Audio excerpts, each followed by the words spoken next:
Kawachako ni doho mashanzu ong'ado ni Paul Mackenzie koda chije moka 17 ibiro med negi kuom thuolo mar ndalo 47. Jomin buche nochwalo kwayo mar medo dino ne chije 18 go ma itudo gi nek oganda makwan gi ohewo 400 e bungu ma Shakahola. George Bati miwalera.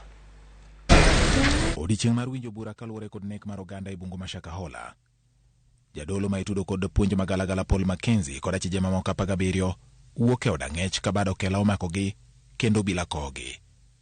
Oko mar doho Mackenzie fwayo ne oganda ka ogeno ni kawuono dipo ka doho miye fungruok.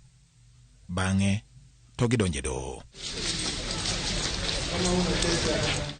Ei doho kapok jal bucha Yusuf Shikanda ong'ado bura, chuny mar yalo donjo ne Mackenzie kendo ka ochako goyo wes ne jomo yuare doho. Akasema mtu ni lazima aviache vyote ndipo aweze kuwa mwanafunzi wake.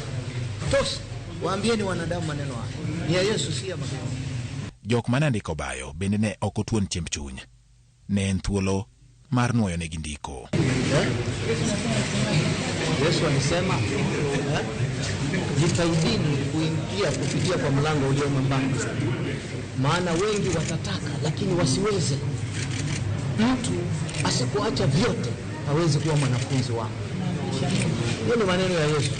Kata kamano kaluwore kod kwayo mar jomin bura, doho mashanzu kokalo kuom jal buche Yusuf Shikanda ne oyie kwayo mar jomin bura kendo ng'ado ni Mackenzie koda chije mamoko 17 idhi med geng'negi kuom ndalo 47 kapod nonro dhi nyime. In view of the foregoing, I find merit in the application by the state and proceed to make the following orders.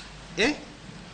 The application by the state for extension of custodial orders is allowed to the extent that the first to 17th respondents in 77 of 2023 shall be remanded in custody for a further period not exceeding 47 days from 2nd August 2023. Mackenzie manyaka sani osedinne kuom maloyo ndalo 100 od ang'ech ma Mombasa.